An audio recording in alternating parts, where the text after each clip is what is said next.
एक गुरुदेव। जय गुरुदेव बोलूं या एक गुरुदेव बोलूं। ए से जे का रास्ता है क्या? मैं का रास्ता है क्या? वे का रास्ता है क्या? पे का रास्ता है क्या? या चाय का रास्ता है वो रास्ता ही ए वो का रास्ता है। It's all about discussion. जब हम धर्म की बात करते हैं या किसी भी धर्म गुरु की बात करते हैं तो हमें नहीं मालूम होता है कि हम किस मोड़ पर किस प्रकार से कब किसी से मिल जाएं जो हमारे धर्म गुरु बनने की संभावना में आ सकते हैं। क्या हम अपने गुरु अपने मन से चुनते हैं? क्या हमें मालूम होता है कि हमें गुरु से मिलना या हमारे गुरु हमें कैसे मिलेंगे? क्या हमें मालूम होता है? तो इसी उपलक्ष्य पे मैंने ये पांडा वाली टी शर्ट और ये गुरु का कलर जो बोला जाता है, जो वैष्णव गुरु के लिए खास कर लिया जाता है, और पहन करके मैंने इस टॉपिक को निकालने का अपनी एक सेल्फ एनालिसिस टॉक पर मैंने एक डिस्कशन के लिए एक टॉपिक को निकाला है। क्या एक गुरु हमें मिल सकते? एक गुरु का मतलब क्या होता है? क्या हम गुरु को समझ सकते हैं कि हमें एक गुरु मिले हैं, गुरु के मिलने के बाद हमें मालूम चलता है कि वे ही हमारे एक गुरु थे। अब वे ही कैसे कह सके एक को, ये अब सोचने वाली बात है। तो बात है कि एक गुरु का मतलब क्या हुआ? गुरु तो हम लोग सभी जानते हैं कि गुरु गुरु ही होते हैं, तो एक गुरु का बात कैसे हुआ? अगर मिले भी हैं तो उन्हें एक गुरु मैं कैसे कहूँ? ये चाय पर एक गुरु मिले हैं इसीलिए उन्हें कहूँ कि उन्होंने अगले सुबह ये चाय पर कुछ जाने की अनुमति दी, ये चाय पी कर के जाने की अनुमति दी, भेंट स्वरूप में ये मिलन में जो निष्कर्ष निकला कि ये चाय पर जा सके, कुछ इस तरीके की बातें से कह सकूँ क्या?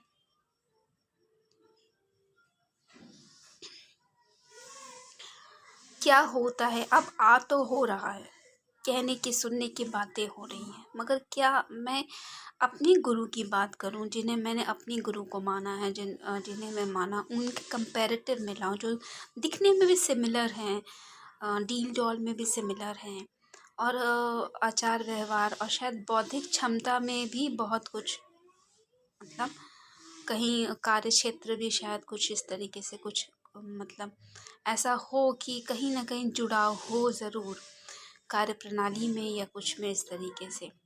तो मेरे गुरु कौन है? एक स्त्री का गुरु कौन होता है? प्रथम गुरु, जब महिला गृहस्थ आश्रम में प्रवेश कर चुकी होती है तो उसका गुरु कौन होता है? उसका गुरु उसका पति ही होता है। ये हम सब जानते हैं। ये हम लोगों ने, सब लोगों ने एक बार ना कई बार कई स्रोतों से सुना ही सुना। तो फिर उसके बाद हम जब किसी से मिलते हैं जो हमारे गुरु हो सकते हैं, एक गुरु से जब मिलना होता है तो फिर उसके बाद गुरु से हमारी जो भेंट थी, जो भी हमारा गुरु का संबंध जैसा भी रहा, तो क्या हम गुरु हमें हमें ज्ञात ही नहीं हुआ कि हमने गुरु से भेंट भी की है।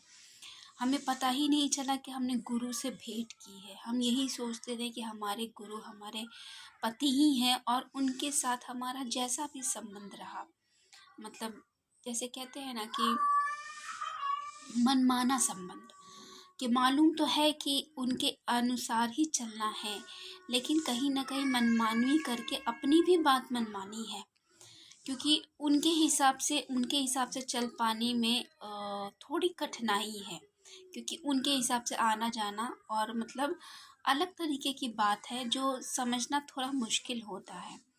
जो ठीक ठाक था तब तक में, लेकिन फिर भी जब मनमानी अपनी करनी हो गई या उनकी मनमानी रोकनी हो गई, या जो कार्य प्रणाली थी उसमें हम दोनों में समावेश नहीं हो सका, तब क्या हमारे गुरु फिर से आ गए? मतलब हमारे गुरु कब आए? जब हम अपने गुरु, जब हम कहते हैं पति पत्नी में जब मनमुटाव होता है, तो हमारे गुरु ही हमारे होते हैं कि हमें बीच में आ करके बताते हैं कि हमें गुरु का क्या तात्पर्य होता। क्या ऐसा हुआ था? जो भेंट हुई थी, मिलना जो हुआ था गुरु से, क्या इसी वजह से हुआ था बाहरी तौर पर? ये समझने वाली बात है, क्योंकि जब अपने में होता है कि मैं आपका अनुसरण तो करूँगी, आपके पीछे पीछे भी आऊँगी, आपके सामने भी आऊँगी, आपसे भागूंगी भी, आपसे दूरियां भी बनाऊंगी, लेकिन आप अगर समझ नहीं पा रहे हैं, या आपको ऐसा लगता है कि आपने मुझे थोड़ा छूट दिया है और मैं अपनी मनमानी आपसे कर पा रही हूँ, इस वजह से गुरु आए हैं, और आपके आपके जानतर में गुरु आए हैं, तो इसका मतलब है कि इसका क्या तात्पर्य? क्या आप मजबूरी में आप गुरु को लेकर के आए थे? क्या हम आपकी और मेरी रिश्ते मजबूरी के रिश्ते थी कि हमें गुरु मिले तो हम मजबूर हो कर के जिस तरीके से गुरु से मिले कि हमारा रिश्ता में गुरु का जो प्रवेश था, वो मेरे तरफ जो भी गुरु का जो जैसा भी रहा, क्या मेरी बौद्धिक क्षमता, मानसिक क्षमता, व्यवहारिक क्षमता, या जो भी कहा जाए एक स्त्री तत्व की क्षमता जो होती है, उसको जांच परखने के लिए गुरु तत्व, गुरु कारक, गुरु की सामना जो हुआ, या कहूँ मैं नहीं समझ पा रही हूँ कि मैं इसे कृपा ही कहूँ, या इसे मैं या मैं ये कहूँ कि मैं कह सकती हूँ कि कृपा ही हुई होगी ज़रूर, क्योंकि हो सकता होगा कि उस समय कुछ बंदिशें होंगी, कुछ ऐसा हुआ होगा कि गुरु का सानिध्य करना आवश्यक हो गया होगा, क्योंकि गुरु जो हैं वो सिर्फ एक क्षेत्र के गुरु नहीं हैं, एक क्षेत्र के माहिर नहीं हैं, वो दुनियादारी के और गुरु शिक्षा दीक्षा देने में गुरु हैं। तो क्या मुझ में दास भाव नहीं था, या मैं किस भाव से आ रही थी, किस भाव से, किस रंग से, किस छंद से, किस मन के लगन से आ रही थी कि गुरु के भाव का मतलब जो भेंट हुआ, जो मिलना हुआ, वो संभव हो पाया। ये समझने वाली बात है, क्योंकि मुझे समझ में अब आया है। अभी इस बात को 7 वर्ष हो चुके हैं, और मुझे समझ में आ रहा है कि मुझसे मिलना गुरु का हो चुका है। जो मेरे गुरु हैं उनके शायद इच्छा अनिच्छा, अभी मैं पूरी तरीके से नहीं कह सकती हूँ, लेकिन उनके जानकारी में है कि ये बात कि मेरी गुरु से भेंट हो चुकी है, और इस बात को 7 वर्ष पूरे भी हो चुके हैं, 8 वर्ष पूरे हो चुके हैं। तो उनसे अब मैं दोबारा मिल रही हूँ। जब वो मिले तो मैं धोखा खा गई कि वो मेरे ही गुरु हैं। मैंने उन्हें अपने ही गुरु समझा और उनसे मेरा मिलना हुआ था, जबकि अब मुझे मालूम चल रहा है कि वो धर्म गुरु हैं। तो अब इसका क्या तात्पर्य निकाला जाए? अब मैं उनके पास जाती हूँ तो उनसे मैं कैसे समझूं? क्योंकि फ़िलॉसफ़ी के लिए अगर कहा जाए, जब फ़िलॉसफ़ी मतलब जब धर्म की फ़िलॉसफ़ी को, रिलीजन की फ़िलॉसफ़ी को समझते हैं, तो जो माइंड का जो मनोभाव जो होता है, मन की जो स्थितियाँ होती हैं, जैसे जिस भाव की व्याख्या होती है, जिस रूप स्वरूप को आँखों से, कानों से या मन से समझा बूझा जाता है, उस हिसाब से फिर मतलब उसी रस में, उसी तत्व की कल्पना होती जाती है। तो कल्पना, और उस कल्पना में जीना, उस भाव में आना, और उससे रस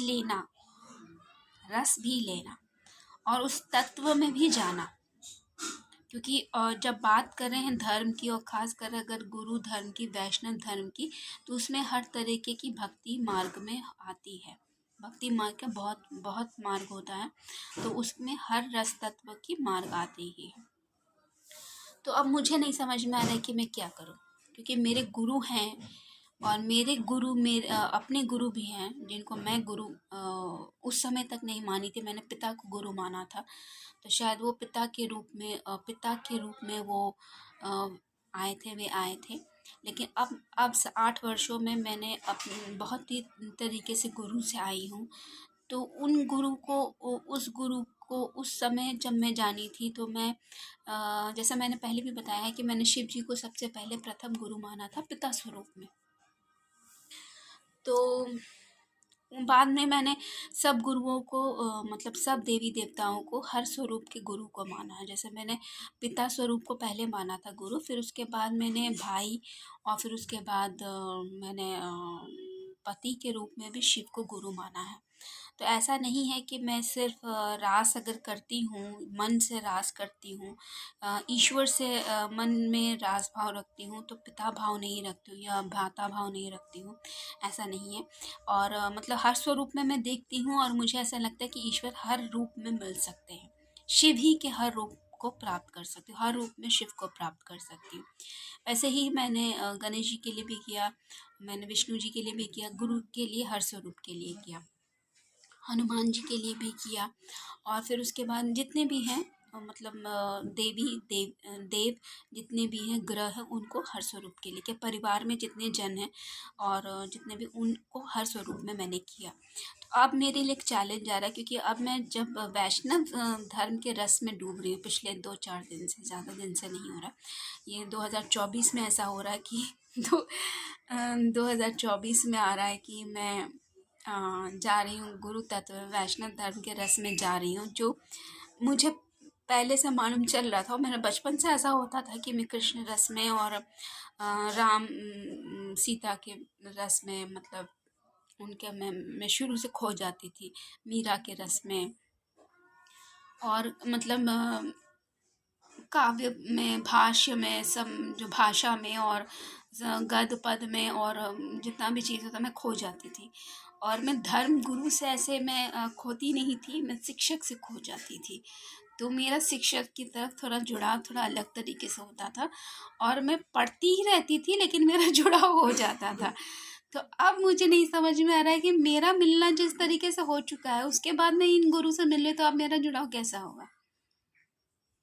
जिनके माध्यम के, जिनके जानकारी में हुई थी, अब मुझे जानकारी और किस हद तक बात बढ़ चुकी है। अब मेरी ही बात हो रही है कि उनकी बात करूं कि मैं किनकी बात करूं, किस तरीके से क्या बात करूं। मैं सुन रही हूँ, समझ रही हूँ कि मैं खो सी रही हूँ, मुझे नहीं पता चल रहा कौन सा रंग मेरे पे चढ़ने वाला है।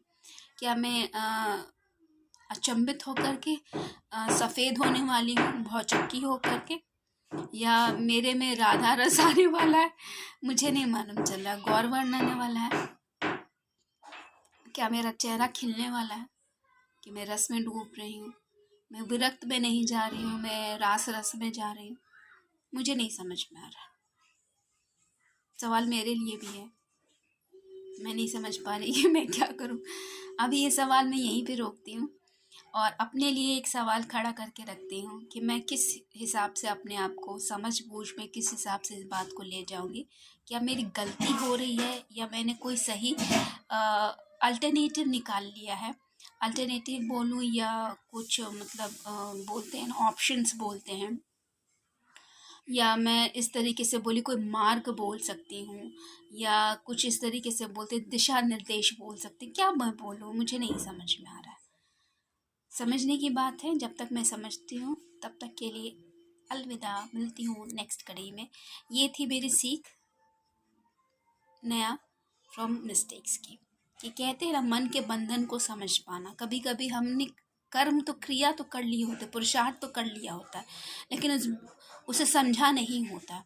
और जब तक उसका भेद खुलता है, उसका राज खुलता है, तब तक शायद मन थोड़ा तैयार हो चुका होता है उस रास को, उस रस को एक अलग तरीके से ले पाने के लिए, जो अब तक पहले ले पाना शायद पॉसिबल नहीं हो पाता। तो क्या मेरी तैयारी हो चुकी है, मैं तैयार हूँ, पता नहीं, सवाल मेरे लिए भी है। जय गुरुदेव।